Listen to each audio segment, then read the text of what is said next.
What's happening, everybody? This is Tezlyn Figaro. Tap in with Tezlyn Figaro, a new show. I think we're on episode 8, I believe. Very, very excited about this new platform. Shout out to all of the team that is making this work. A new platform called Two Way. Shout out to the homie Chris Gotti.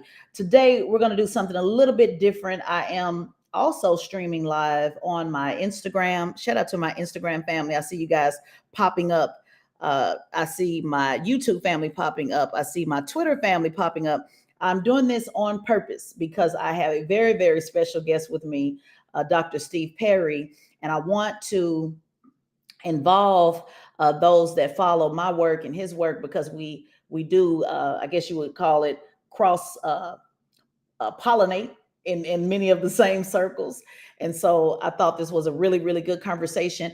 Instagram family, as you know, I am always looking at your comments, so I will be looking down. And on the Two-Way app, let me give a moment to explain what that will be. It will be an app very similar to what we do on Instagram. So you guys know my comment caucus. I see you in the building. I see you, Cliff. He said he is the chairman of the comment caucus. And so I like to, everybody knows on Instagram that I love to bring you in my conversations. You are literally my third host.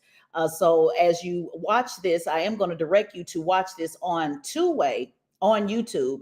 They are streaming right now on the Two-Way app on YouTube. My apologies. So if you just Google and put in Two-Way and put in Two-Way Tezlyn Figaro, that app should that YouTube channel should pull up, and then you can watch us live. But fear not, this link will be available if you want to actually see the video. So if you're on Instagram saying, hey, I can't see the video, let them know, comment a caucus chair. I see you in the building. Let people know that they will be able to watch this video. We're going to have this up this evening, no later than in the morning. So let's get straight to it. So, wow, I was going to come on and talk about something else today. I wanted to talk about abortion. I wanted to talk about what's happening in politics. But then just a couple of hours ago, we learned of the passing of OJ Simpson. I immediately got on the phone to talk to Dr. Steve Perry because this was such an important conversation. And those of you know, I normally don't just follow whatever's trending, whatever conversation is trending. I don't just jump on every conversation for the sake of clicks and views. But this is so important because it really was a milestone in my life. This particular case in 1995 when I was in high school really made me want to get into the legal profession. It also showed me what commentating was all about on court TV. I learned that, wow, you can be an attorney and have an opinion without getting in trouble and TV all at the same time. My mother was the news director's assistant, and we would come home and she would record this case every day on VHS. For those who don't know what that is, it is actually a tape that you used to have to put in a machine that would record. And so this was just a pivotal time in my life. There's probably not a motion, an objection, and piece of evidence that I don't know about this case. I literally watch it even unto this day. It is something that just from a legal standpoint has always been fascinating. Man set aside of OJ Simpson, but just the case set aside. I normally, Dr. Perry, I don't even like getting in these conversations with people because I am so in deep with this case that I always feel as if, I'm speaking to somebody that may not have watched it the way that I did. And I always feel that it's an uneven conversation. But you are the man up for the conversation for today. We don't have a lot of time, so there's only a few things that we can unpack with this case. First, let me introduce to you Dr. Steve Perry, an educator, best-selling author, founder and head of schools at Capital Preparatory Schools, author of Man Up, Nobody's Coming to Save Us, and Push Has Come to Shove. You've seen him on many platforms much larger than mine. So I am humbled and honored. He's shaking his head. I'm humbled and honored to have him join in little old me, Tezlyn Figaro on Tap In with Tez. Hello, Dr. Perry. Since I am so humbled to be part of your great big platform, big because what you do is tackle topics that other folks are either afraid to or incapable of offering up the nuances to engage in. So this is a conversation I could not be happier to have. Yeah, it's a blessing to have you because, we unpack things all the time, and the listeners don't know this, but we unpack all the time. The show between the shows. The show between the show. So they're really just going to be listening to a conversation that we would just typically have, cameras off, and just, just you and I just really talking about. So we heard OJ Simpson passed away from cancer at the age of 76. A lot of people weren't aware, that he was suffering with cancer. A lot of people do keep that private. My mother did, for sure. It's not something that people broadcast. I don't know how many people knew it or not. Of course, there's many conspiracy theories that are out today. Of course, there always is. There's always going to be somebody on the internet that comes up with their own theory. But I really wanted to jump in due to limited time, and thank you for taking out your time today. There's so many different layers to this, we can peel this onion all day. I really want to go back to 1995. And now I know there's going to be people who will say, focus on the good things, focus on the NFL and 11 seasons, focus on the Heisman Trophy, focus on how he was regarded as one of the greatest running backs of all time. I know people say, don't talk about the negative. Don't talk about, all of the negative things. But the reality of it is, when you are a public person, all of those things will be talked about. Even if you're not a public person, you go just to your cousin's funeral, they're going to talk about the memories that person left. And one of the most impactful memories that people have of OJ Simpson, many people who were introduced to OJ Simpson, at least speaking for myself in high school, because when he was in his prime, I wasn't old enough to know who he was, or, people may be familiar. He did went on Good Times and did Hurts and all that. But I was a little girl. I didn't know that. So my really first introduction of learning who OJ Simpson was and learning about him and everything about him was through the OJ Simpson trial, because I was young. So I learned everything. And one of the things in the trial is presenting that person's life from beginning to end. So I want to go back to that time where we were as a culture and where we are now. And if we can, if you will, compare the two, because a lot has changed over 1995 versus now. At that time, and then I'm going to flip it to you. At that time, there was Black America. Many said that he did not do it. There was also Black America that said, if he did, let's charge it to the game. What I have noticed is, in this generation, many have basically said, I remember there was a time where you just could not get into a discussion with OJ Simpson without saying there's no way he didn't do it. But now, as more evidence has come out, now that the book he wrote, If I Did It, has come out, now that even there was a meme today that they were sharing where he was mocking, stabbing somebody, now that more and more has come out, there is a sector of Black America that now is saying, you know what, it might be some truth to it, but we're still going to charge it to the game. So take us back, Dr. Perry, from your perspective. Where were we in 1995? So let's take a quick step back. Patrick Mahomes is arguably the most celebrated football player of his generation. And even he isn't what OJ Simpson was as an athlete. For those of us who grew up in the 70s, we watched the Juice do the impossible. 2,000 yards in a season, things that were not even seen. And he was universally regarded as the greatest of all time. So for many of us who grew up during the 70s, he was, for us, our foray into greatness. He, Muhammad Ali, were seen as not just athletes, but individuals who transcended time. Jim Brown, along those same lines. These were men who are Black, but who transcended their role as an athlete and even made their way into what we now know as mainstream. During that time, we didn't have access to somebody's every move. We could only live through the lore that was created through the media at that time. Many of us had 3 networks, ABC, NBC, and CBS. And there were not 24 hours worth of news. Mm-hmm. So we had limited access. And so when we got access, it was through the way in which that person was portrayed. And in his case, he was portrayed as a hero. Mm-hmm. He was portrayed as an absolute hero. Put that on the shelf for a moment. 1991, just a couple years before, we still did not have much access to the world at large. And there were rumors and lores and experiences of African Americans in this country of being mistreated by the police, mistreated by the justice system. And in 1991, we saw, for the first time, in mass in American history, a black man in Rodney King be beaten to what appeared to be within inches of his death. Now you mean, just to put a pin right there, meaning we saw what we already knew. I just want to put, because many of us saw it, but it confirmed what we knew. Correct. Mass, but as a country, yes, for the first time, we all saw it. I remember being in college during that time, and I remember white kids coming to my dorm room, and they were stunned, like, "Oh my God, can you believe it?" Hell yeah, I can believe it. The only thing I can't believe is that we finally caught it on video. We finally caught it. And so we, as many of us as African Americans at the time, especially young black people as I was, we just knew, got these mugs this time. We finally got their ass this time. Watch and see what's going to happen. Watch and see what's going to happen. Now watch and see what all these people in California are going to do. Watch and see when you have the video of this man being beaten to within inches of his life. All of them get off. Every single one of them get off. The streets turn into riots. People revolt. They say what they got to say. And then shortly on the heels of that, our hero is accused of killing a white woman. That's the context of the beginning of the OJ Simpson trial.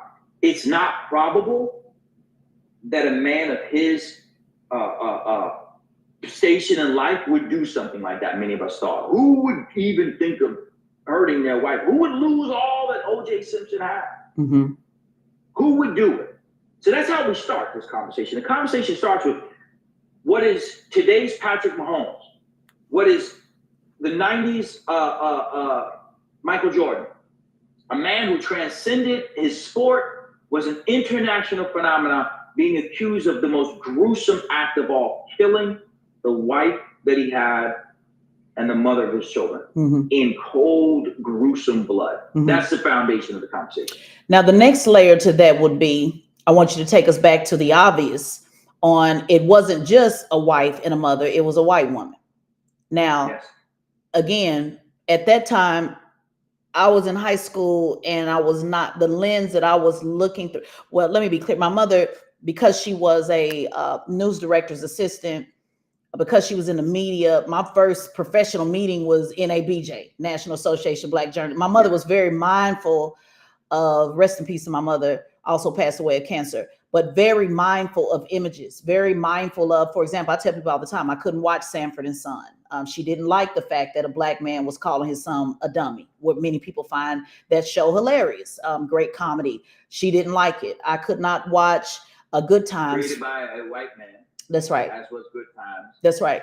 That's right. I could not watch Good Times. We know that. We're going to be unpacking that because we know that's about to come out on Netflix, and that has sparked a lot of conversation. I'm sure you and I unpack that. But what's so interesting, I just want to put a pin with that, even with Good Times now, how they're seeing it in almost a parody form. We don't know yet what that looks like.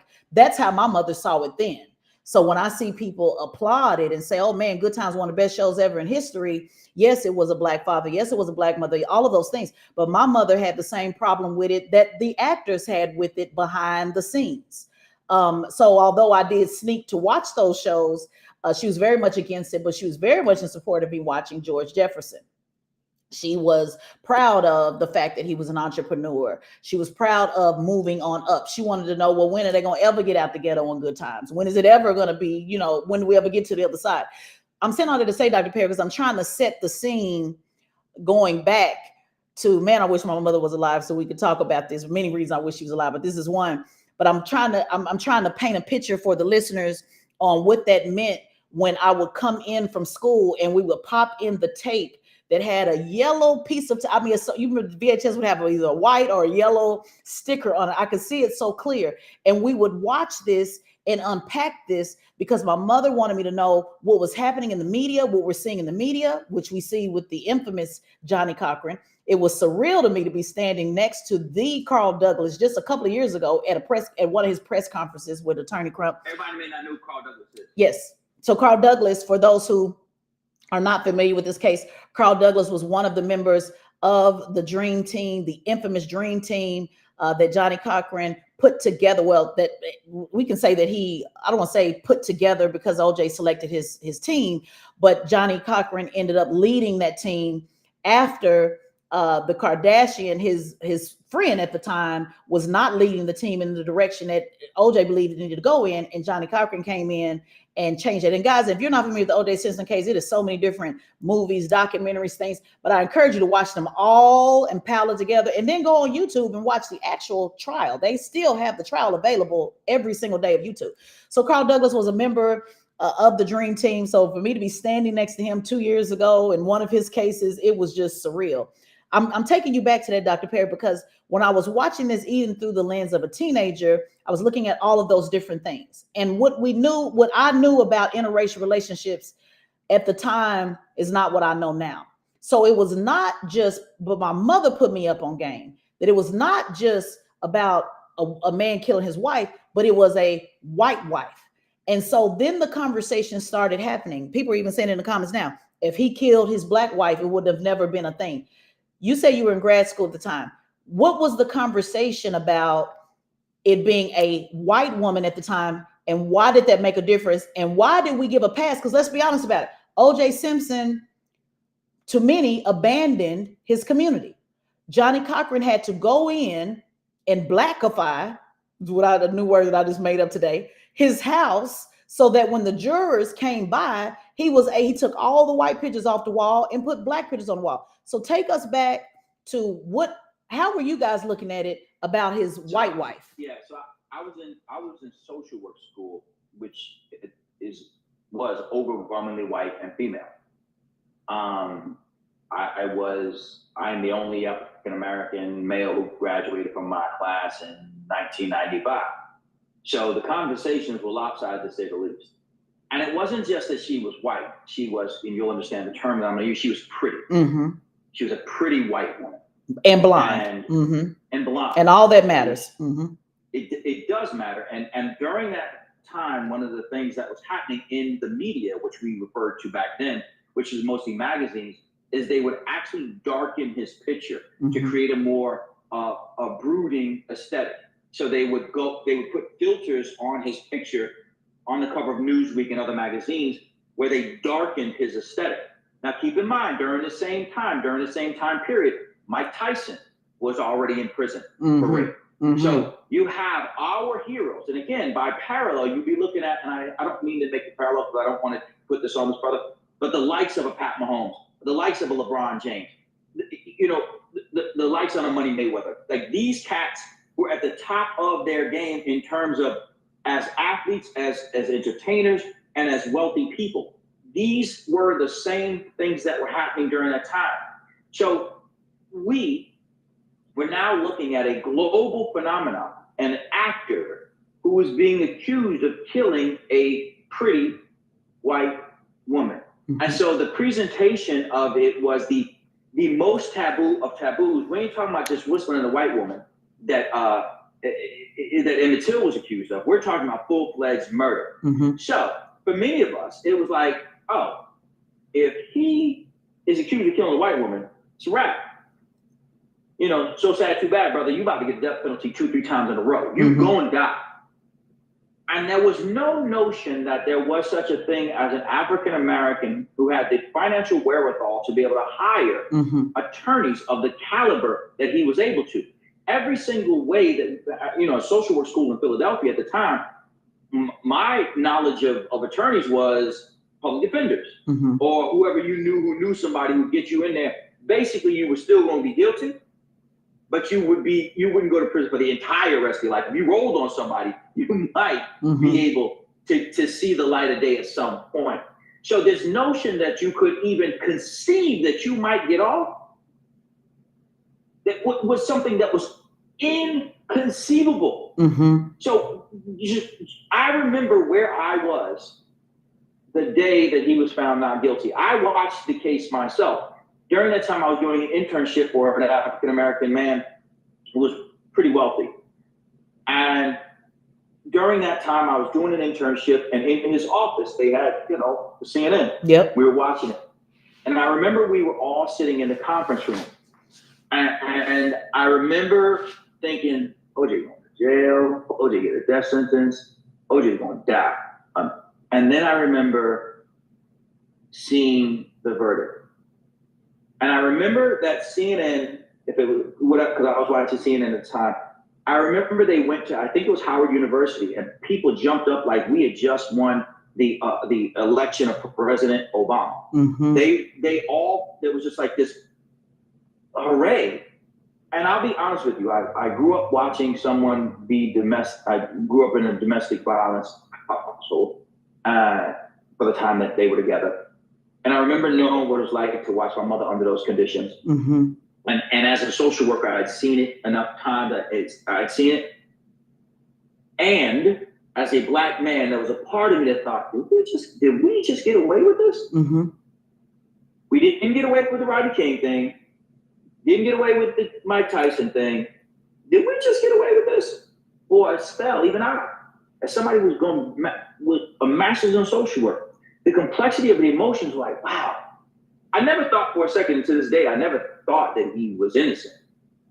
I didn't. You know, there was a time you could never say that. People would just, you know, because people truly, Johnny Cochran had a way, and this is what I actually teach a class on, the how to win in the court of public opinion. He created such an environment that people actually believed that OJ Simpson, and people are still debating this to this day, that people believe that it's no way that one man could do this, even though they showed how it's. I've known people who have stabbed multiple people at the time or have done what, even though they've shown, and even though the blood was everywhere, even though the DNA was everywhere, even though you know, his hand was cut, even though Johnny Cochran did such a masterful job of his job. So let's just pause there for a moment. Let's really deal with what people were celebrating. The majority of what Black people were celebrating. Yeah. It was not a matter of, now there were people who believed he didn't do it, but there was not a matter of if he did it or didn't do it. It was what you said. Did he actually get away with this? And did a Black man, an attorney, make that happen? Was the system finally beat? And what I think is interesting is how OJ Simpson, because even at that time, he went to the Black church. Like Johnny Cochran really did it. Like he brought him to the Black church. He did all. Imagine if that happens now. I'll just use an example with Candace Owens a couple of weeks ago. Everybody kept asking my opinion on that. You know, somebody who people said, you know, it's not for us, who mocked the murder of George Floyd, And she's pretty much going on a Black church tour. And I'm looking at the majority of people saying, no, you can't come back over here. And then there's some people saying, well, you know, she kind of got a point. It reminds me of this OJ Simpson. He was embraced. And I want you to talk a little bit about that. Do you think some of the embracement was the love? Because, you know, I did bear with me when I get my words. I did a podcast on this, on the love that we have, the forgiving love that we have, the come on back home, the prodigal son. Was some of that, you know, we're hurt that you left us, because OJ did leave the Black community. Let's just be clear. It wasn't even just about marrying a white woman. It was about he disconnected himself and made a point to say that he's not Black, he's OJ. Go ahead. He's not the only one. I'm answer that question in a second. There are many Black people who we see in media today who, if you check the last 10 people they've spoken to, if you check the last 10 people they have texted, you text the last 10 people they went and hung out with, and none of them are Black. They're hired by media to come on and talk from the perspective of being African American. Mm-hmm. But many of them are on MSNBC and CNN. They don't have Black friends. That's right. They don't have Black partners. They don't live in the Black community at all. Not at all. They can reflect on having grown up in the whatever community. But if you look, they went to Our Lady of this or that, or prep for this or that, and they went to this elite school. And so you'll hear them, those people who spend a significant amount of their time in the Black community, hear the distinction between them and other Black people. But many white people don't know the difference. They just see two Black people. They don't know that there's a significant, not nuanced difference between these people who've only gone to private white schools and then to an elite college, but who are still phenotypically Black, and these people who are phenotypically Black, but who spend the lion's share of their time engaging with the African American experience writ large, not just the Inkwell experience, not the Jack and Jill experience, but the full experience. I don't think that people, and I'll start with me, would be the people I was talking to during that time. We weren't.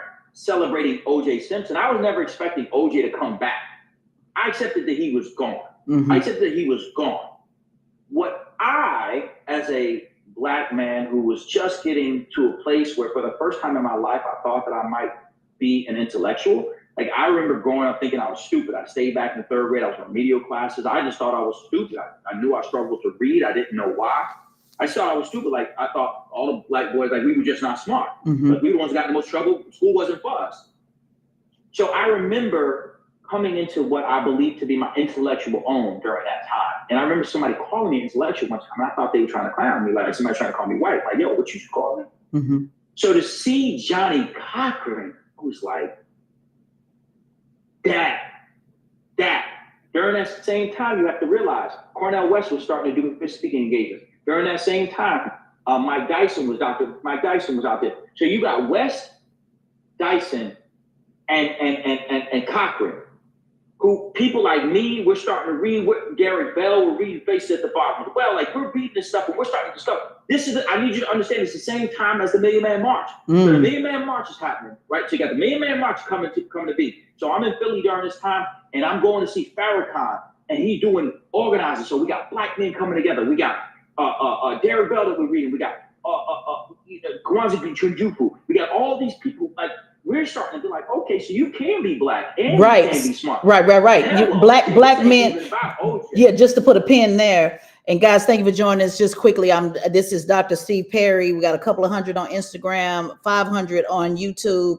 Make sure you tap in, do a quick search, and put in Two-Way with Tezlyn Figaro. Go to YouTube if you want to see this live.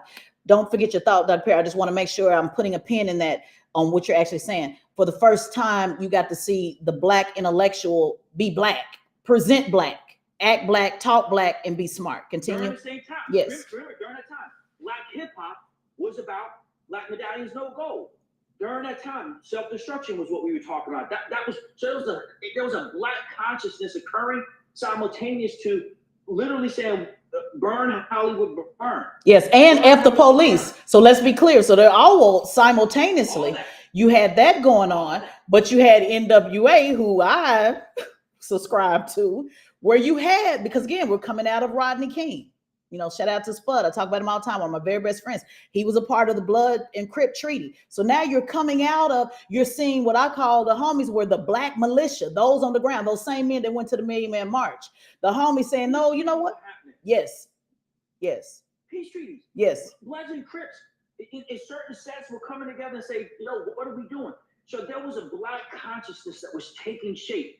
And it was running alongside what we refer to as gangster rap. But it was gangster rap because it was people who were saying, we are tired of you having your boot on our neck. We tired of y'all beating us and getting away with it. We about to, one of us is going to get it through. It's either the thugs and we're going to get out, or it's going to be the intellectuals. But one of us going to make it to the top, and we ain't going to make it being polite. That was what this was about. Yeah. So you have all these things happening at the same time. I don't ever think that there were any cats who were like, come on back, OJ. What the hell, OJ? That was not even what I was thinking. Right. What I was connected to, and what the brothers who, we would have these sets, we would have these sets at my crib in Philly. Brothers would sit around and brothers. You know, like real dudes. Right. Like, I don't want to go to, you understand what I'm saying? Right. Like, those dudes.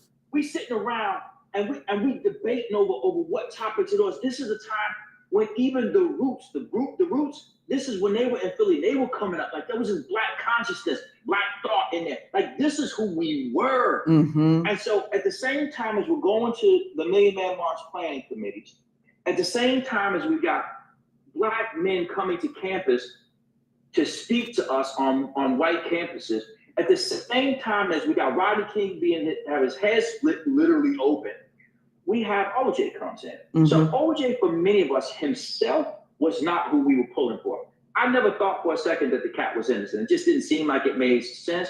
But for me, it felt like if we're going to play this thing, let's play it all the way out. They just got to put reasonable doubt in it, right?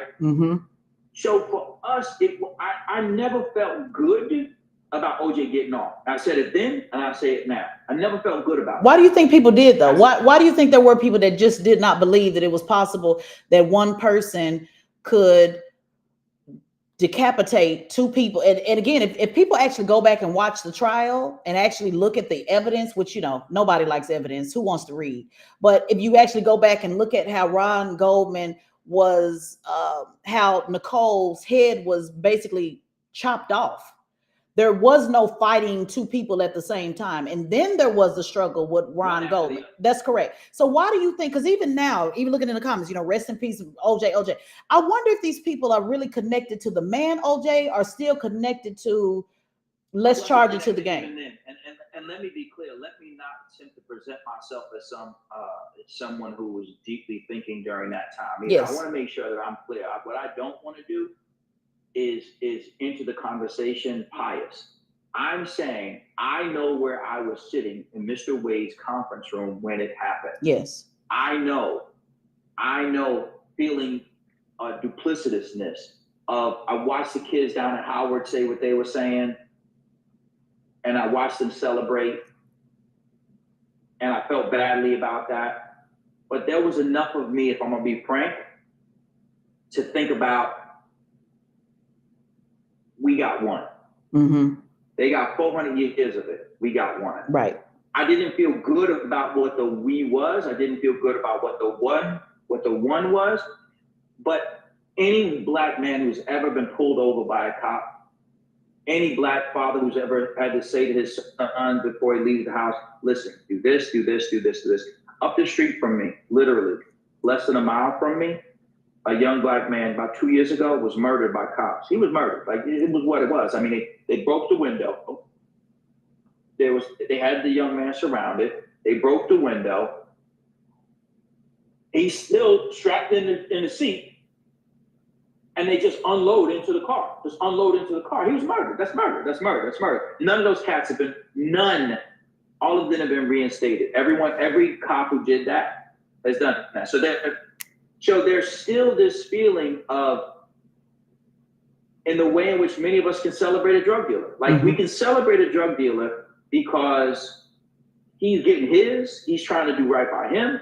At the same time, is feeling very, very conflicted about the fact that he's killing somebody's mother right now. Mm-hmm. Like, somebody's mother right now is a drug addict. Somebody's father right now is a drug addict. I just lost a very good friend of mine last week to an overdose. I don't feel good about that. It's just a matter of who do we identify with at what point. I don't ever feel like the people who I was around were ever like pro OJ. We loved him as an athlete, but then we just recognized, and I'm saying this because I want so many people who watch you to understand that you, Tez, are different than a lot of people, the black women and men that they see on television and hear on the radio. And I want people to really understand that a lot of those people you see, a lot of the ones you see, they don't spend a lot of time in the black community, and they damn sure don't spend a lot of time with poor black people. That's right. They may spend a lot of time with the intellectual elite, which again, thank God. Go you. Great that your mother and father have been successful. I mean, I'm now that person to my own sons. I don't want somebody dogging my sons out because they don't spend time in poverty. That's just not their lifestyle. That's right. But it does give them a certain perspective that the kids who they went to school with in our schools don't have. Mm-hmm. Our kids have a very different experience. So I want people to understand that very often the commentators who are talking, who are telling you what black people think, don't spend a lot of time around black people who we would typically consider when we think of black people. Right. They're not talking about them. Even though they say all the time, the barbecue. For some reason, they think that makes them look cool. But continue. They keep saying, who's invited to the barbecue? And you ain't at the barbecue. The barbecues that I go to, you wouldn't be invited. But proceed, Dr. Perry. Let's call it what it is. They will be the ones who would stop by Costco and get you the macaroni and cheese. That's right. I see the sticker on it. What did you just do here? Now I invited you. I look like a goddamn fool because you come up to this joint and you got Costco. Yes. Yes. And while we're there, let's use that metaphor, that analogy. Johnny Cochran brought OJ to the barbecue. He brought him to the barbecue because he left many times. And let me put you on that. Let me put you that. Yeah. I don't think Johnny Cochran brought OJ. I think Johnny Cochran was always seen as there. So it's just like the cousin who you bring who brings his girlfriend or his friends to the cookout, you're like, he's cool because he's with you. But if you leave, he gotta go. Yes. No, that we're saying the same thing. Yeah. The table playing space. Yeah. Ain't gonna be nobody's part of the space table. He going. This dude is gonna cut your ace of spades. Yes. He gonna put down a spade, and this dude gonna throw it. He gonna. Well, that's what I mean. It was a +1 deal, and I want to put a pin here too because man, this is such a good conversation. You guys tag a friend, join in, but I want to put a pin here too because what I talked about a couple of weeks ago with the Candace Owens conversation is the love of a Black woman, because this is very critical. And how we love and love and love and love and take back and take back and take back and stand by. That's why I compared the love of Black woman to the love of God, the forgivingness, even now, people saying, Kay, I'm looking in the comment, Caitlyn Jenner was out of pocket. We are quick to lace up our shoes and fight, even if you're wrong. We will still go put that house up, get you out of jail, cuss you out all the way home. We will still say no matter what you did. So even in using the analogy of the barbecue, if OJ Simpson came back and the brother's like, hey, we know what you on. We ain't really with you, but since you with Johnny, that's cool. That Black woman is still going to say, can I fix you a plate? Can I get you something? Have you ate? Now, some of the sisters are going to say, no, you want to go with that white girl, move on. But the reason why I'm using this example, Dr. Perry, is because fast forward to Jonathan Majors now. And obviously he didn't murder anybody. But I look at the comments. And I look at the Black women when he got back with before he started dating Megan. The Black women were saying, some were saying, you learned your lesson. It is what it is. This would have been a different time in 1995 because the Black women, for the most part, were lining up behind OJ Simpson because they looked at his Black mother. They looked at his Black daughter. But now you have, I wonder what this will be like now, because now you have Black women say, hey, Jonathan Major, you shouldn't have been over there anyway. But there's still an overwhelming amount of Black women that are still saying, you know what? You made a mistake. We're going to ride with you anyway. What we're not going to do is let them tear you down. What we're not going to do is let them take everything from you. We hope you learn. And if you don't learn, whatever this learning lesson is, because there's still people say, love who you love. We don't have a problem learning who you love. But there's always been this thing where Black women, what pains us, and I'm going to give it back to you, the trauma that pains us is being forgotten about, being left, like OJ Simpson's first wife, being there with that man through it all, thick and thin. You get money and then you leave us. Kanye said it, leave you for a white girl. Ironically, Kanye did the same thing. So Black women at that time moved past that pain. Some stayed in that trauma and said, no, OJ, say where you at, but we're going to root for Johnny Cochran. So just now I see the same things happening in these conversations. Just, looking at Jonathan Majors, for example. What's your thoughts on that? Yeah, so I would say this. To me, it's bigger than just the second woman he married. Mm-hmm. For me, it is, when I look at Judge Clarence Thomas, I think of him as someone who rarely, if ever, engages with African Americans. Mm-hmm. It's not just that he's married to a white woman. It is that he is someone who has very little sway or interest in the uplift of the African American community, versus someone like a Dawn Stanley, who I'm told is with a white woman. I don't think that there are very few people who doubt her integrity or cultural integrity or commitment to our greater cause. I think most people, if there were a Black draft, would put Dawn Stanley at the top of their card. Mm-hmm. And she would be a first round draft pick to borrow from the Chappelle Show. So I think in the case of OJ Simpson, I think in the case of Clarence Thomas, I think in the case of Candace Owens, these are people who have very little put into the cultural bank, mm-hmm. very little interest other than the functional interest of, I ain't got nobody else.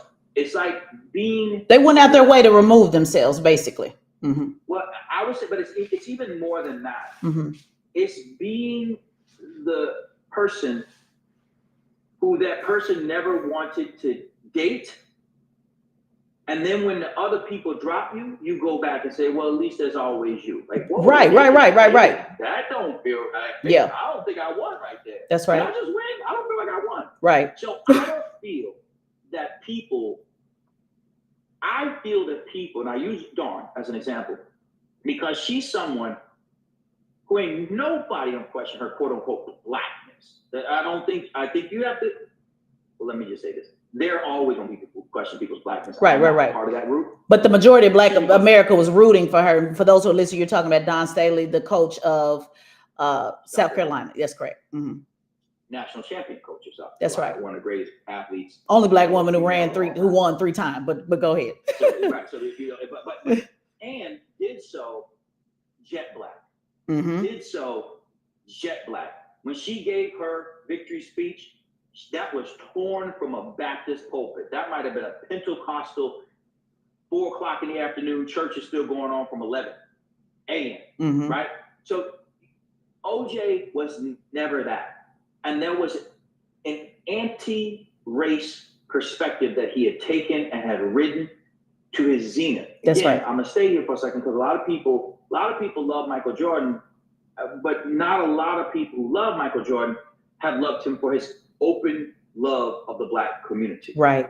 They've not openly said that he has been the guy who has taken stances on the African American experience. Michael Jordan's done fine for himself. He's done really, really well for himself, and is one of the greatest athletes of all time. I don't know what he's given or what he hasn't given. I'm not in that man's pocket, but I'm saying is, well, he said he's about selling shoes. So he said don't look to him for those things. He's made that very clear. I remember when I actually remember when he said that. But let's just use some, there are certain people who are, and you and I talk about this, who are conservative, let's just say, who have a political perspective that is not, let's say, bought and sold by the left.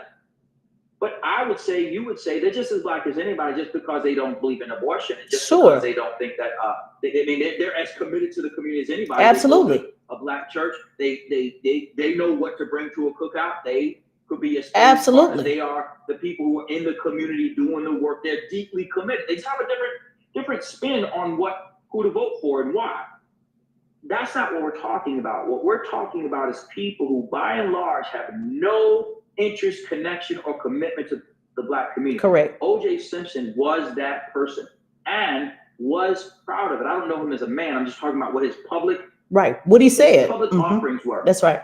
Because even somebody like a Jim Brown who said to have been throwing white women out windows, or James Brown, who was doing his share of domestic violence, each one of them at points in their lives were very clearly trying to organize other Black. That's right. Proud to be Black, y'all. And that's so important, Dr. Perry. I'm so glad. Man, this is good. Y'all make sure y'all tag somebody. Again, let me just reiterate that and put a pin in it, because I'm looking at the comments. I want to make sure they know exactly what you're saying. This is not about saying that anybody that has an interracial relationship is anti-Black. It is about the position, because we can look to Harry Belafonte. There is no question about his Blackness, married to a white woman. So this is not about. That's right. Yeah, it's right. So this is not about, because they always try to dumb that down. Oh, somebody just mad because somebody. No, that's not it. It is about the intentional disrespect, the intentional separation, the intentional, not just abandonment. Yes, and proud about it. That's why. And aggressive. Right. Conscious and aggressive. That's right. That's right. If y'all want to know who these people are, they're the Black student that you see when you're walking on campus who looks away. It's like, who raised you? That's right. If you're a Black kid on a white campus and you see another Black person walking towards you, you don't give that head nod. I see you, little boy. Mm-hmm. I see you. But remember, somebody else is going to see you too. It's that person who's at the company that you both work at, who's African American, who doesn't even acknowledge your existence. That's right. You're like, wow, that's what we doing now. Right. I got you. And so you're gonna go off for craft beers with them. Tell me how long it's gonna take before they drop an N-word on you. That's right. And just say they just playing. And yet and still. And don't come over to me afterwards. That's right. And yet and still. And see, that's the point. Some people say don't come over to me afterwards, but we find ourselves as Black people with our forgiving, loving self. And that's the part that I think is so interesting. Yeah, it's plenty of us that say no, duly noted, stay where you're at. But overwhelmingly, and a lot of it has to do with the Christian faith, with the forgiveness. And that's why I want to keep talking about the Black woman. And the only reason why I'm saying is because I talked about this when I addressed the Candace Owens thing, that it seems, and again, this is just personal experience, um, when black women, because I want people to know where black women were at that time and even now, and where that frustration and that trauma comes from a lot of times. With, I did a post, and for those who are following me, put a 5 in the chat if you remember when I said, now I've been loving on you, black man, this whole time as an activist, this whole time. It is plenty of black conservatives who agree with many of the points that a Candace Owens has said. That's never been, we know that there are black people who are anti-abortion, who are pro-TA, 2A, who are pro-business, who are anti-tax, who don't support President Biden, who are all of, who know that the government is against us.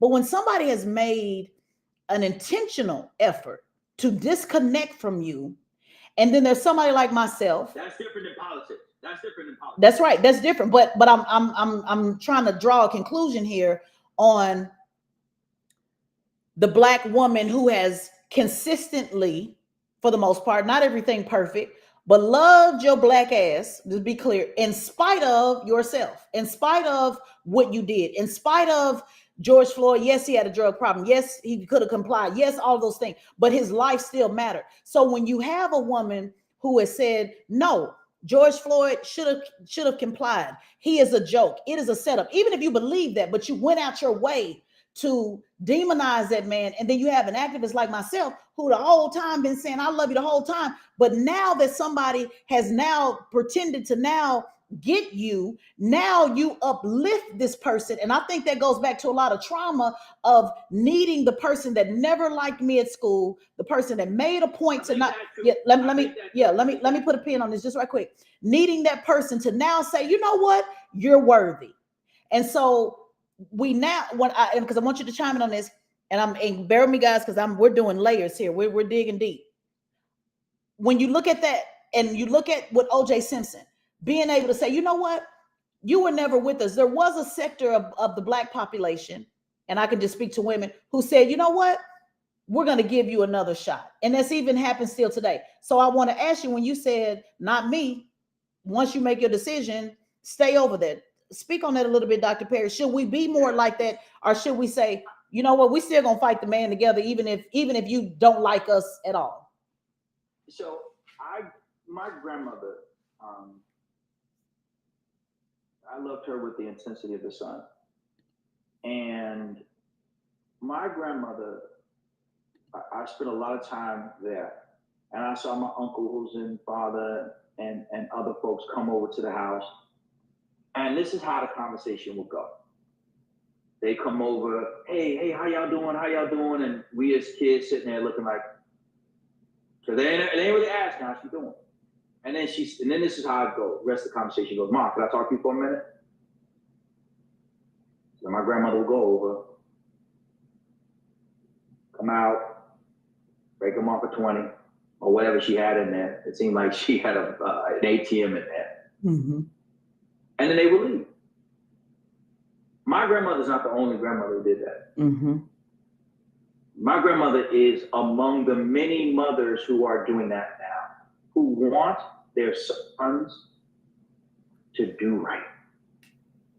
They want things, they want to believe that this time your ass is gonna stop. This time. Now Mm-hmm. you're gonna stop. Mm-hmm. You're gonna stop. They tell themselves, friends. I grew up resenting that move. Mm. After they would leave, and what they say, child's place, and I was made very aware of my place. But I'm not saying I didn't give it a shot to come up out of it during that time. And I would say, Grandma, why do I keep giving them money? Mm-hmm. And she would tell me about my place, and I would leave it there. And my grandfather would, he would shrug it his way, like whatever, like I can't do anything about it. And so as a person, this has nothing to do with my studies. This has nothing to do with my work. As a person, I struggle mightily to just let somebody back. Mm. I hold a grudge. Mm-hmm. I do. For a very long time. Mm. For a very long time. My father and I didn't speak 15 years. Mm. Till he passed. Excuse me. If you want me to know who you are, then you got to show me who you are, and I have to take it for what it is. But I'll say this. I would accept conversations with, with an OJ type, with a Clarence Thomas type, where we talk about politics. But what I'm not going to do is say, come on back like everything is cool. Yeah. Because it's not cool. Don't you think that plays out? And that plays out in what we did, our trauma. Go ahead. Yeah, Candace went harder than most. Yes. She didn't just say, again, accept. And I believe that when we peel back most Black people, like if we just sit back in a real conversation, Black people, and by and large, I believe to be more conservative than most people realize. Mm-hmm. Most African Americans who I know, generally speaking, just from a politics, not Republican, I want to be clear. Because there is a difference. Mm-hmm. More conservative. And I'm sorry, Dr. Perry, your volume's going in and out. Your headset may be going in and out. We can't hear you. We can hear you, but I want to make sure that we don't lose this good talk. Okay. Let's see this. Is this better? Yes. I think that most Black people who I encounter are more conservative than we think. Moderate at best, for sure. Mm-hmm. Definitely, but some are straight up against many of the things that the Democratic Party asked them to go for. Yes. It just facts, just straight up politics. That's what it is. So I'm not talking about politics here, right, at all. What I'm saying is when someone has made a conscientious effort to destroy African Americans and call out Black people for being Black, and saying things like there is no such thing as racism, and saying that racism is a social construct that you internalize and accept, that when you say things like slavery was a choice, when you say things like Floyd was a drug addict, when you say things like that's not the point here. When you do things to disparage and undermine, and then, again, I'm gonna call this what I call it. When I do look at your cookout, when I do look at your wedding, and you look like a guest at your wedding, you're right. Like a guest. One of these things is doing it. When you don't, you and I both know people. Like there's a cat I know, he's a really good friend of mine. His name is Jonah Cohen. He's as Jewish a person as he can be. And he tells a story about being, if you go to something at Jonah's house, Jonah's got Black people, they're Jewish people. Like he's just a person, you know what I mean? And Jonah, he doesn't try to become something that he's not. He teaches at a community college. He's like that guy, right? When my son needs something, Jonah will take care of it. Uncle Jonah will take care of it. Mm-hmm. I'm not talking about the binary of race. I'm talking about a person who has made a conscious effort to undermine the Black community. And I have to accept that if Candace Owens was still an employee of her former employer, I have to accept that she would not have gone on some of the things that she's gone on and said some of the things that she said. I just have to believe that. I use her and OJ as parallels here. I don't have any ill feelings towards Candace Owens in terms of, I don't know her to feel like hate or one word. I'm just talking about what she's presented in the world. I'm talking about what the way I've internalized what she said. I use her, and I want to say this because I don't want to just say on the right, because you and I both know this. Mm-hmm. There are more than a few people who we consider left-leaning progressives who ain't much different than she is. Oh, no question. And they hide behind that left cloth. Oh, don't question. Let me just told you that politics ain't no safe for Black people either. That's right. You don't want them making decisions on your behalf either. Better believe it. I'm telling you right now. So what happens is they get away with it. Many of these people who are on the left, who are Black, who are highly educated, if you could check the pedigree, they just the internet talking about what they feel and what they don't feel, and they always have as their rouge, as their anti-hero Trump. So they can always talk about Trump. What you actually do. Just because you have a Twitter following of, just because they trust you on MSNBC, just because they trust you as the DEI person at your company. What I want people to understand, real and true, is these large white corporations and universities do not hire African Americans who they think are going to change the college's culture, the company's culture. So if you see somebody, Dr. Gay, who is heading up something like Harvard University, they hired her because they knew that she wasn't going to do a damn thing to change that institution. Nothing. She wasn't going to do anything to make that organization have more African Americans work there or become employees there. I mean, or go to school there. The point I'm making is this: the conversation is bigger than looking at the right-leaning or rightist black people left behind, like the Clarence Thomases or the Candace Owens, because there are people on the left who the same damn thing. That's right. And we all know who they are. And if you and I start calling people's names, people be like, yo, for real? Yes, and I know people are, and I want to reset again. Thank you so much. People like Nat Babe 21 who's saying, I'm watching you guys on YouTube and she's on Instagram because she don't want to miss a word. For some reason, I'm gonna let you reset. I don't know if you take your headset out. We do hear you well, but I'm nervous that I don't know if your battery's going out.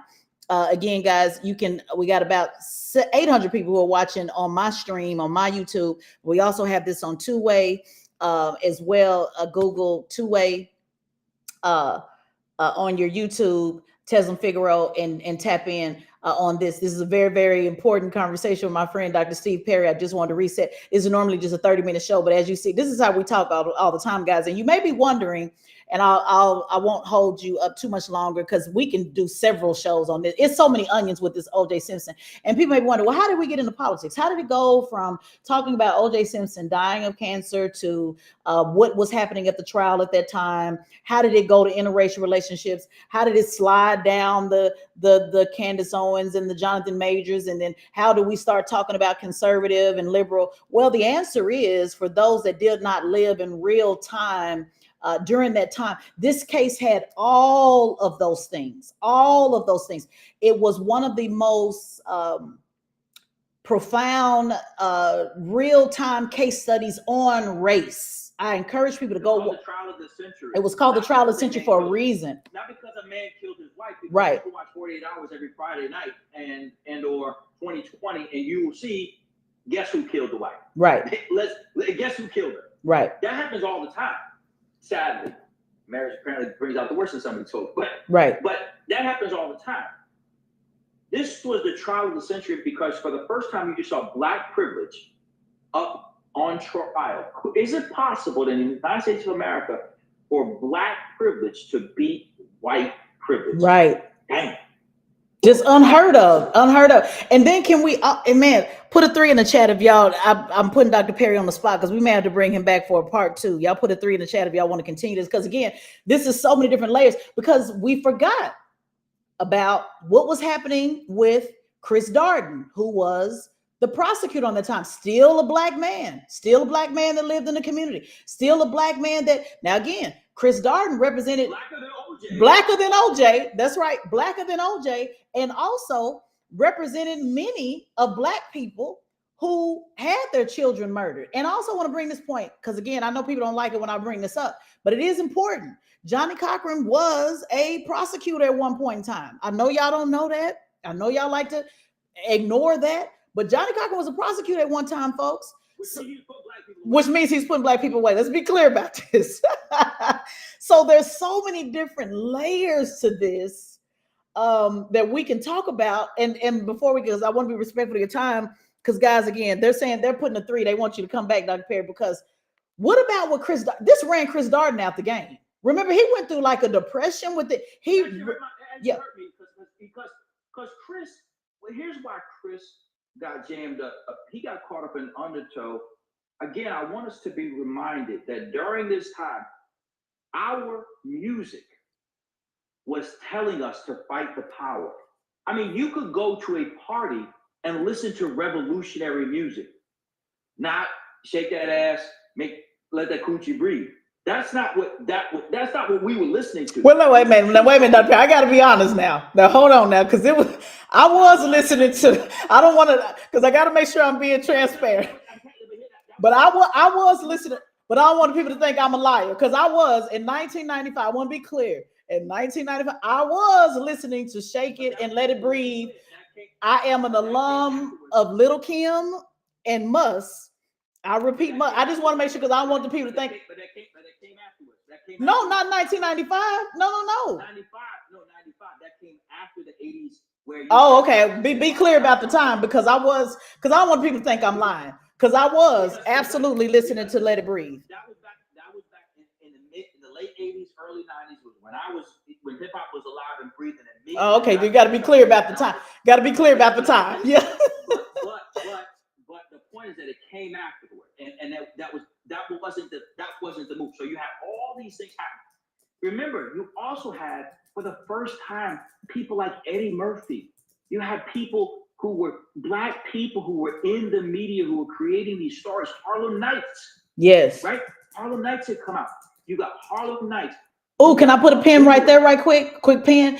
Because I want you to know, I want people to know why Harlem Nights was so important. How sharp those brothers dressed. Because we got to deal with that too.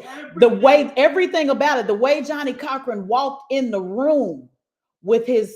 He channeled all of that. Johnny Cochran, to your point about teaching how to win in the court of public opinion, Johnny Cochran said, oh, black medallions, no gold, I got that. Oh, coming in sharp, I got that. Oh, coming in. Johnny Cochran literally went on the shelf and he went into the cupboard of the Black community and he pulled out all of the greatest hits. If Johnny Cochran could have come into the courtroom with a theme song, he would have come in with a theme song. Yes. He'd have come in with something like Marvin Gaye. What's going on? Johnny Cochran would have clicked his coat back and pow, and he'd come in there. We heard that when he came in there.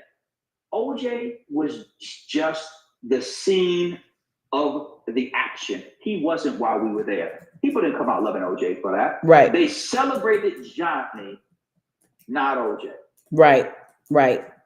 And that is truly what it was about. I wonder though, I think that has shifted. Well, no, I think it hasn't shifted. I think the message now is even stronger than before, because since then we've seen more of, because remember at the beginning of the conversation, you pointed out for the first time seeing what we already knew about Rodney King. Since then, we've seen Trayvon Martin, even though that wasn't by the police still. We've seen George Floyd. We've seen, the many murder. We've seen the Michael Brown. All of them. We've seen it. So now, even more now than ever, people are saying this was a chance. This was an opportunity that the man beat the system. And that's what this has always been about. And white America has said, and even some in Black America, but a person was murdered. Speak to that a little bit, Dr. Perry. Then I want to be mindful of your time.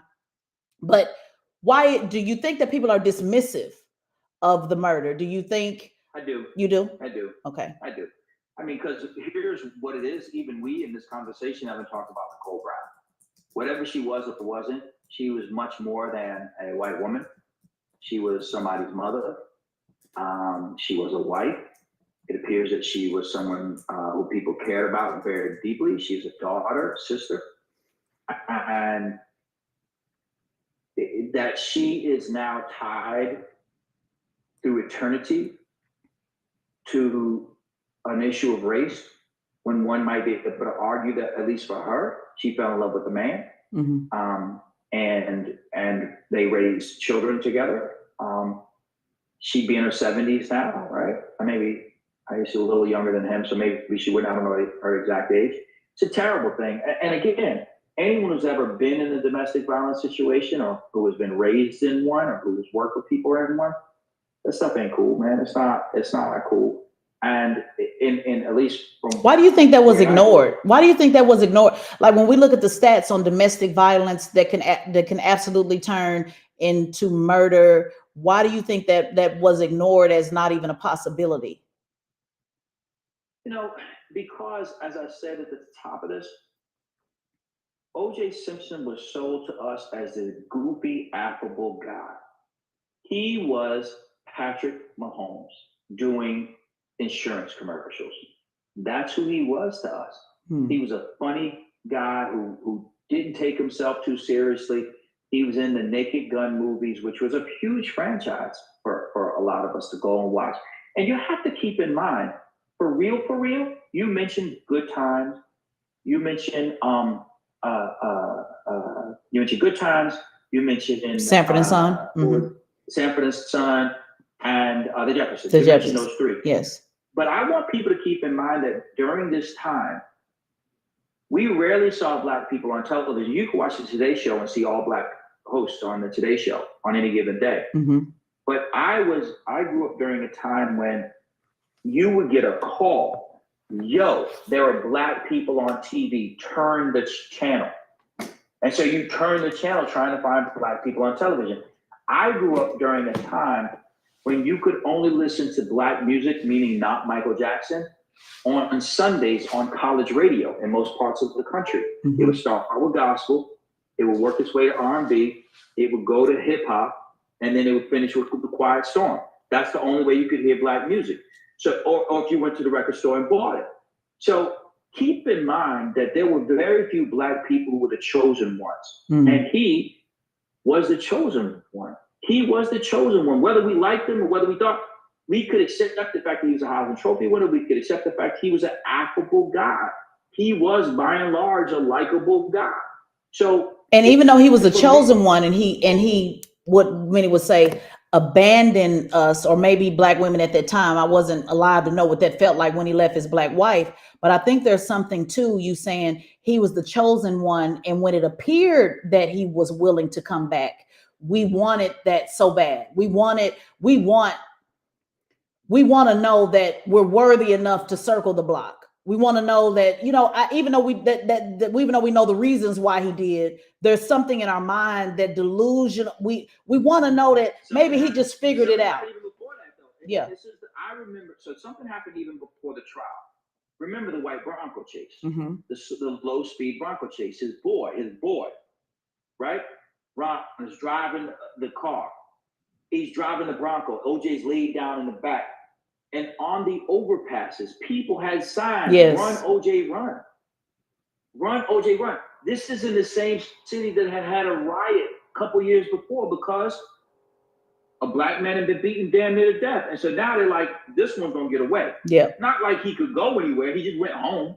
Right, right. So it was more than whether he was coming back. Black people and other people were on the overpasses cheering this man on like one of us maybe will make it out.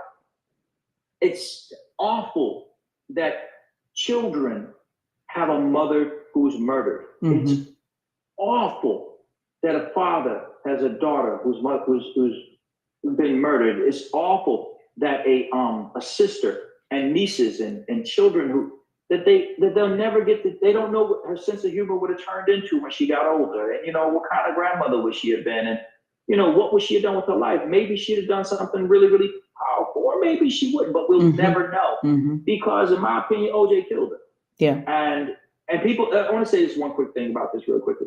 People say, well, how could he have done that? People forget that OJ Simpson was a very large man. Very large, strong man. We're not talking about a guy who's 540 pounds going up against a sister who's 144 pounds, and it's like a bang out. We're talking about a very small young woman and a very large, strong, world-class athlete. Right. That was on the field being hit and hitting strong men and treated those men who hit him like tissue paper. Right. When you see what he was able to do with the strongest men alive at that time. Yes. What he was able to do, y'all didn't want OJ grabbing you. You didn't want OJ. Because we're talking about a woman that was probably 120 pounds at best. And even Ron Goldman at that time. Yeah, even Ron Goldman at that time. Very, I think he was 130 pounds, like 40, like very small people. And I this is a whole nother podcast because I really love getting into the evidence of this case, but continue because they're gonna be mad and say OJ didn't do it. Where y'all getting? I'm just trying to figure out where they're getting it from. Clearly they didn't look at the evidence, but go ahead. They said blood would have been everywhere, but go ahead. Yeah, it was. But anyway, for me, we owe it to every single woman who right now is thinking, I ain't gonna say nothing. Yeah. I ain't gonna say nothing because if I say something, people gonna think I'm lying like they thought Nicole Brown Simpson was lying. I'm not gonna say nothing about it, I'm just gonna take this ass whooping and maybe he'll stop and maybe, because he doesn't beat my ass every day. He beats it sometimes. And so when he's not beating my ass, he's a good dude, like he's a good father, he's a good earner, whatever they think the good is that he is, that's worth the behind whooping that they keep taking. We cannot have a conversation about OJ Simpson without having a very important conversation about how important it is that I, as a heterosexual black man and father who has sons, so I'm not even talking about my daughters who has sons, have an obligation to make sure that when we know dudes put their hands on women, call them the bitches that they are, call them the clowns that they are, call them the weak men that they are. If you're a man, you put your hands on a woman, you're a punk. You're a weak ass punk. I don't care what. They get mouthy. If you're concerned about a woman beating your ass, we got a bigger problem. So So in this case, we have to take this opportunity in the most guttural, honest sense and call out what needs to be called out. We could talk about him being a sellout and him being in the white community and all those other things. That is cool. But if, and we do know this from the evidence of the case, that he did put his hands on her. We know he did. We know he absolutely did. She didn't give herself the black eye. She didn't beat herself up. Come on, man. Come on, man. But he got away with it because he was a chosen one. He got away with it. And not everybody, very few people are married to, going with, dating, whatever we call it today, messing with a world-class actor. Yeah, I mean, you could hear on the 911 tape say he's going to get away with it again. I mean, she literally would say it when she would call. But, and again, this is not me caping for Nicole. I'm just telling you guys in the comments what the evidence actually was. And there was also a lot of evidence that did not make it to the trial. For example, the woman that said she saw OJ Simpson driving away from Bundy Drive, but because she went and talked to the media, the National Enquirer picked it up, that was thrown out. There was also evidence where the guy who lived in Nicole's apartment complex said, I heard a black man, arguing with them. And that got thrown out because Johnny Cochran, again, being a spectacular defense attorney, as he should, got that thrown out because he said, what does a black man sound like? There was many pieces of this that did not make it, to the trial because, again, the legal team was indeed the defense attorney. And we'll close out here because I could have a whole podcast just about the evidence alone. But for me, even as a child or teenager at that time, for me, it was always, and all those things you talk about, where people can say circumstantial or just because somebody beat somebody don't mean they'll kill them. For me, it was always the limo driver. That was always, because I always looked at the limo driver doesn't have a dog in the fight. It was documented what time he arrived. I think it was 10:10, somewhere around that time. It was documented that he called in to say, hey, Mr. Simpson's not here. It was documented that he called back, that he rang the doorbell several times. It was documented that he called back and said, oh, I see him now. You saw the black shadowy figure go into the house. And it was documented when he came out. All of these things of that time, of what was happening during that time, was documented. And so I always looked at that piece of evidence, and they've done this, guys. Like, you guys got to go back and just watch all of this and come up with your own narrative. But the between him and Cato saying that he heard the thump at that exact time on his air condition, that he was yes, that he was on the phone with his friend and said, I just heard something outside, that was where the glove was found. All of those things with people that didn't have a dog in the fight, that really had no reason for that timeline to add up. They checked the phone records. He was on the phone at that time, like all of it. So for me, it was always about looking at what happened during that time. Either you did it, or you know who did it, or you were there, or something. There was some connection with that. And remember, he did a big PR campaign after he got away, after he was found not guilty. I'm going to find who murdered my wife. We never heard anything. What we did hear was a book that said, if I did it. What we did here was mocking, like, guys, now you can go on Instagram and look. Well, and somebody saying the glove didn't fit. Again, these are people that just watch the trial this one time and see these memes. If you took a glove and if you take a leather glove and you drop it in the water and let it dry, it come off two sides of small. Correct. That's a fact. And it was also under another piece of plastic. He had to have his hands in plastic. So again, there are many things that people have to look at when you look at this case. The dramatization that was in the media, like people are saying in the comments, oh, the glove didn't fit. The genius line by Johnny Cochran, from the esteemed Johnny Cochran, if it doesn't fit, you must acquit. All of those things, the media going out. Johnny Cochran also organized around this, had community activists around this, had people on the ground who were sending the message, which is why when I train how to win in the court of public opinion, it's very important that you're keeping the narrative going, that we create our own narrative. This is why I tell people, when people say protests don't matter and what you're doing doesn't matter. Yes, it does, because what we're doing is actually preparing that jury. And we can see this by example with the George Floyd matter, with when Derek Chauvin was on trial. Guys, go back and look and see where the people who actually recorded said, well, I knew to take out my phone and record it because I knew something wasn't right about this. Well, how did they learn this? Through the protests, through the education of social justice, through saying, if you see something, record it. Through all of these things, guys, we have created, that's right, created an environment where now you are actually getting your jury to think how you need them to think when they get in that booth, in that booth. And it has played to our advantage. The problem is people don't want to sign up for jury duty. They do anything to get out of jury duty, not understanding we need you there because you have a different perspective. And that's what you see with George Thompson. Somebody also said Mark Furman. We forgot all about that. That's a whole nother conversation. When Mark Furman, when they caught him on tape saying the racist things that he said, it was over with. From the idea of you just need to have reasonable doubt. That's right. That's right. When the person is racist as hell that found the glove, we automatically say there's no way he could be telling the truth. And people also need to look at reasonable doubt. I encourage you to go look that up because there are a lot of people like throwing that out. All you need is one reasonable doubt. Reasonable doubt doesn't mean just anything. It has to be something substantial, that makes sense. And so the way this dream team put it together from the forensic science with DNA, which by the way, guys, Barry Scheck, even today, founded the Innocence Project. Got plenty brothers out right now. People don't even know about that. The Innocent Project, we do work with them. Barry Scheck founded that based on DNA. When you had Barry Scheck with DNA, when you had F. Lee Bailey, notorious for how he delivered and how he was able to drive a point home. He was the one that questioned Mark Furman. People didn't like it the way I questioned Vivi Ramaswamy. They still talk about that to this day. But that was a F. Lee Bailey style. I remember Dr. Perry watching this as a teenager saying, yes, I'm the F. Lee Bailey. That was who I gravitated to. It wasn't necessarily the smooth, Johnny Cochran. It was the F. Lee Bailey. Did you or did you not say nigga? It was all of those things. It was the Carl Douglas. It was that meticulously went through line by line. It was Barry Scheck, who was the DNA king. This was when DNA was early in its early days and was able to show 1 in 5 billion, whatever that number was, this could have possibly been anybody, putting that data out there, strategically going through. It was Barry Scheck saying, how about that, Mr. Fung? I'm telling you, I know this case inside and out. And you do. Yes. And that's the inside of the courtroom. But what we also have to think about is happening during this time. We talked about music.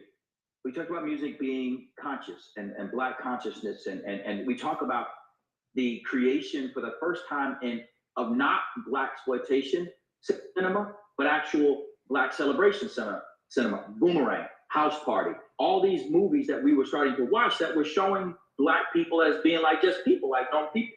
And that we also have to realize that we saw Johnny Cochran as a lead attorney. Now you turn on the TV, you see a whole bunch of Black people play judges, but that was not the case back then. That was not the case. And everything like that. Mm-hmm. I'm gonna take it one step further. I'm taking that one step to go back to go forward. Remember, Doug Williams, whose football I have right here. Doug Williams had just been just won a Super Bowl. We still didn't have Black quarterbacks in the NFL. Mm-hmm. You think we don't have Black coaches now? What did you think we had back then? Black people were not in leadership roles. All we were athletes at best. Mm-hmm. So here you have Johnny Cochran playing way outside it, punching way above his weight, leading the dream team against the United States of America. Come on. Not since Houston in Brown or Thurgood Marshall and Brown. Not since then had you found a Black person as an attorney in such a high profile role. And he wasn't this time fighting a race case. He was actually fighting a criminal case. We had never seen anything like that. Mm-hmm. There was no such thing. And then it was on TV. There were cameras in the courtroom. What we saw for the first time was justice unfolding. Because to your point, Ted, a lot of Black people have never been in the courtroom. We've never been jurors. We always been defendants. So we see the government from a whole different side. Right. So when you see someone like, who I'm thinking of the prosecutor, you said his name. Chris Darden. Mm-hmm. Chris Darden. When you talk about someone like this, Chris Darden, he's working for the government. He's just working for the man. He ain't nothing but an overseer. So you're seeing a time in American history when all these elements are coming together. I don't care if you're a Washington Redskins fan. I'm a Dallas Cowboys fan. I, as a Dallas Cowboys, this should be a sacrilegious. I have a signed football from Doug Williams because when Doug Williams won the MVP for the Super Bowl, we won the Super Bowl. Mm-hmm. It proved that we could do it. That's right. When Johnny Cochran did that, he proved to so many young black men that we could be that too. So many young black men that we could do that too. You know, you connected to F.B. Bailey, but what we all know is that the quarterback of that team was John Cochran. Oh, no question. No question. And I want to be clear, like I connected to, you know, I'm a bootleg preacher. You know, I'll be preaching. So I connected to the pastoral delivery of Johnny Cochran for sure. I'm just saying in my debate style that some people, that some people, I got to be clear about for the people on here because I don't want them thinking I'm connecting to white man. I got to be clear. When it comes to my debate style that people still can't get over. They say that every day on the Breakfast Club.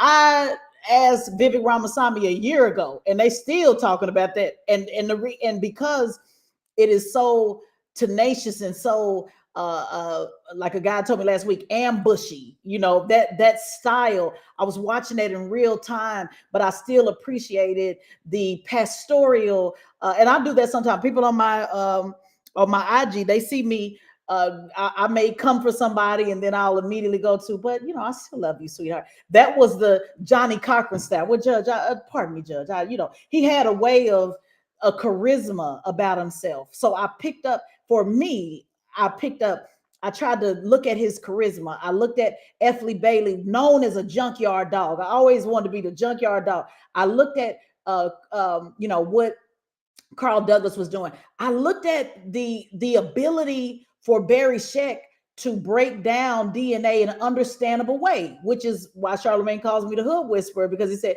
you can explain things in ways that people cannot.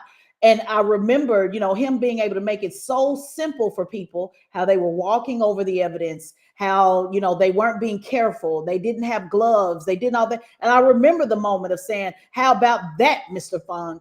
And just being able to show that they didn't have gloves at that particular time when they were picking up that particular piece of evidence, it wiped out everything, in addition to the Mark Furman. So it was so many layers of this case that I just wanted to talk about, and I appreciate you being here today. And I keep saying I'm gonna let you go, that I'm gonna spend more time talking about, because there is one, you know, rest in peace to OJ Simpson, whether you loved, did not love, admired, for whatever reason, resented, whatever it is, a family did lose a dad, you know, and a father, and all of those things. And at the same time, so did Nicole Brown Simpson. This is going to bring up Ron Goldman. And people are mad at Caitlyn. And I'm gonna say this to the people who, and you know, I don't cap for nobody, but I'm gonna say this to the people who got on my live saying, you know, Caitlyn Jenner was wrong for what she said. Well, people have to remember at that time, Caitlyn Jenner was the husband of the Kardashian, who was one of Nicole's best friends. So, and a lot of people may not know that. So when the Kardashians was going through this, just so y'all don't know, because a lot of people don't do their history, they just be talking. Kardashian, what's the mom's name? Mrs. Kardashian, you know, for example, forgetting on that. Kris Kardashian was the wife of Robert Kardashian, who was the lead attorney on the Simpson case before Johnny Cochran. Yes, before Johnny Cochran. That's right. He was losing the case, and he did not believe. He believed in OJ. He was the first one there. People need to understand this. He was the first one there. He was his best friend. But as the evidence, that's right, as the evidence started unfolding, he began to believe that OJ did it.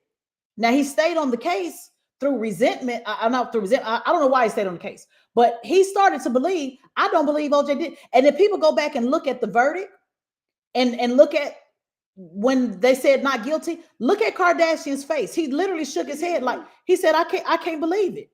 He thought OJ did it. So I want guys to understand that when you're seeing Caitlyn Jenner make that comment, she was the husband of the best friend of that family at that time, and they separated from OJ. That's right. Part of a friendship network. That's right. Just imagine, if you will, your friend is killed by another one of your friends. Right. I mean, y'all ain't gonna be like, R.I.P. sleep in peace. You're not Right. gonna do that. You're Right. gonna be like, good riddance. At best, the most polite thing you're gonna say. If your man, if you cool with a couple and he kills her or she him and gets away with it, y'all probably gonna have some choice words for him too. And So, in their mind, me, and for them, they believed he did it, and they believed it based upon the relationship that they had. I want people to. They were around them. So guys, you gotta be mindful of. Like y'all don't understand. Like if Yeah. you with a crew of people, y'all all growing up together, you all married at the same time. You know when certain people come to the crib and y'all about to have a cookout or a party, whatever. You like they just been arguing again. Dang. She come in, she crying, and he come in, he voice is raspy because they didn't have another argument, and then you hear she's dead, and you know them well enough to know that she has told you that he beats her ass. Right. I mean, I would hold a grudge on that one. Yeah, I mean, definitely she has a right to have an opinion on it, you know, and so I'm just pointing it out for those who are not familiar with it. That is coming from a very personal place. It's not just a hot take, you know, whether you agree with it or not. Caitlin's not just making a comment based upon, you know, just how do I feel. It is really from a relationship. So when people say she was out of pocket, and I'm just addressing some of the people that were here saying she's out of pocket, I don't know. She got a personal opinion based on their relationship. We're probably more out of pocket than they are because we don't know who those people are, never have met them and never will. So, but I'll say this. I don't know whose death I'm going to celebrate. So when somebody's dead, they're dead. I'm not going to sit there and say that I want great things to happen for everybody. But death is death. And everybody's going to die, by the way. But go ahead. And so in terms of good riddance, I don't know for me. Yeah. I think as we've all been taught, if you don't have anything nice to say, you know, don't say anything. So I don't know. But again, well, I mean, again, just being fair, I think. I didn't lose a friend. You didn't lose a friend. Is that and again, because there's going to be so many conversations about this, so many people unpacking this, so many people. I think her point was let me put this out here too for y'all to deal with. I want you to recognize what this meant to me, because not saying anything at all was, you know, we talk about this all the time. Messages continue to go on and on and on. And there's nothing there for checks and balances. So I think the same way. I didn't hear the whole quote. It was just simply that, good riddance. It was just that. It wasn't anything else but that, just good riddance. Okay. So again, for me, I care not what Caitlyn Jenner says about anything. For me, the real story is that Ron Goldman is dead. Nicole Brown Simpson is dead. Now OJ Simpson is dead. We can talk about, as we have, what that meant during that time, right. What this case meant during that time, and adding context for those who may not have lived through it. But I return to, I cannot have this conversation again as a heterosexual male, father, husband, friend, and not acknowledge that it ain't cool to beat on a woman. Mm-hmm. It ain't cool to grab on a woman. If y'all are in that place, and I say this to the brothers, if you are in the place with a sister right now where you feel like y'all can't just argue like normal people, and you can't keep your hands to yourself, get help. Because I recognize a lot of us grew up watching and being told that was the way that you take care of a woman. You gotta treat her a certain way. And I've heard that. I've heard those same things, and I know it's not true. But sometimes you grow up with you're being taught something, and you develop an accent, and you begin to think that way.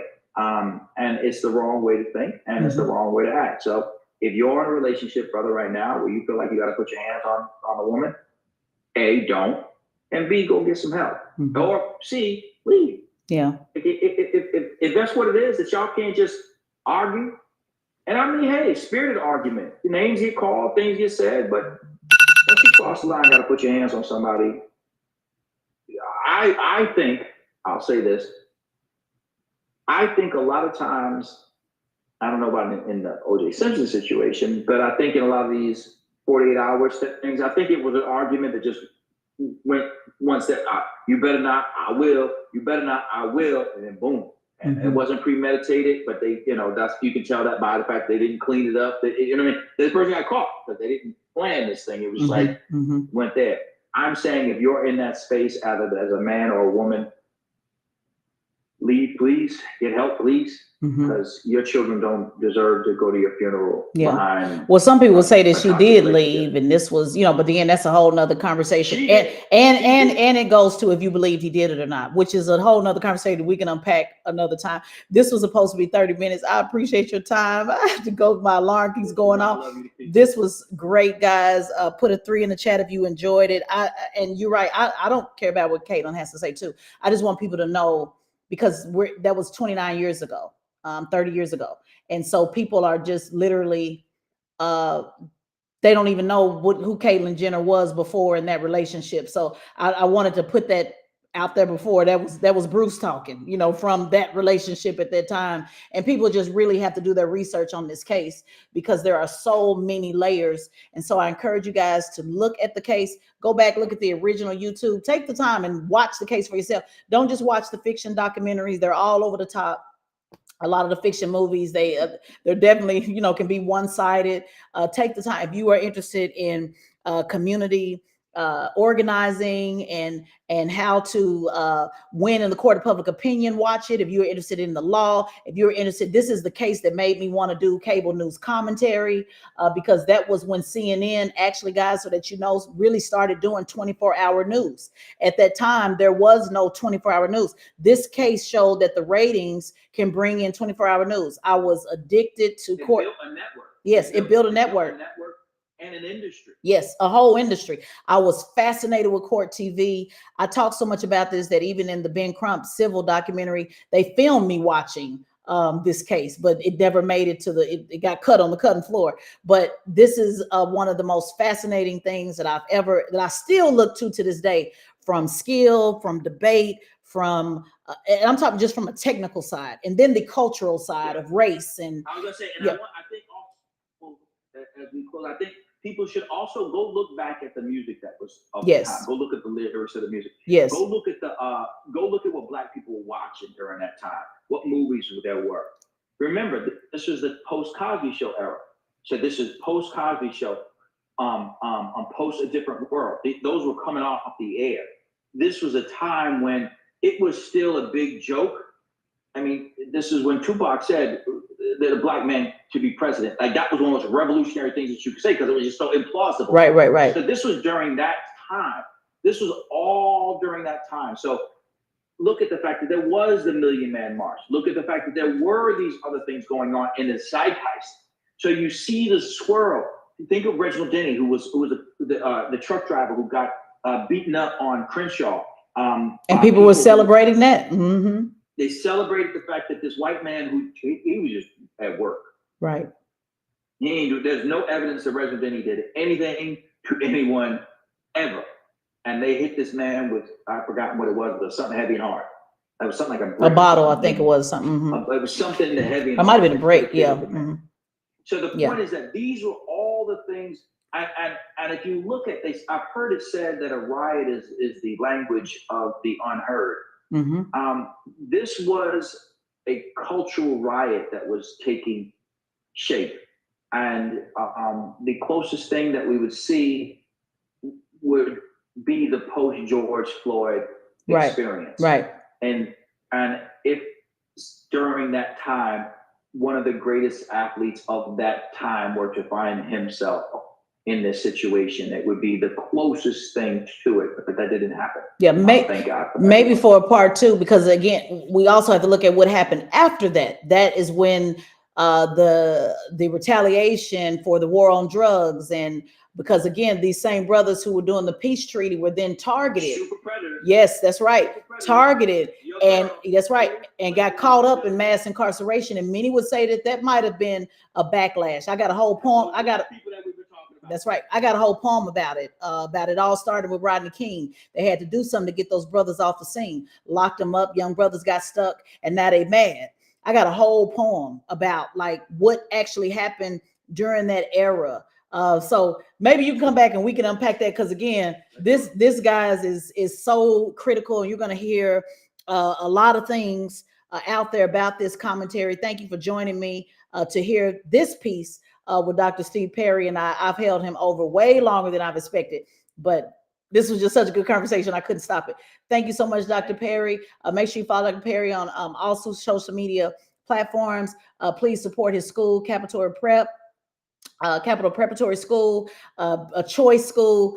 You can see him and I have a great conversation also on Tez on 10, where we talk about school choice versus public schools. That's a great debate between him and Gary Chambers. So just a great friend of mine. And this is what we talk about, guys, when we're talking off the air. So you guys got a chance to peep in. Thank you so much, Dr. Perry. I appreciate you. I hope you do come back. Love you. Peace.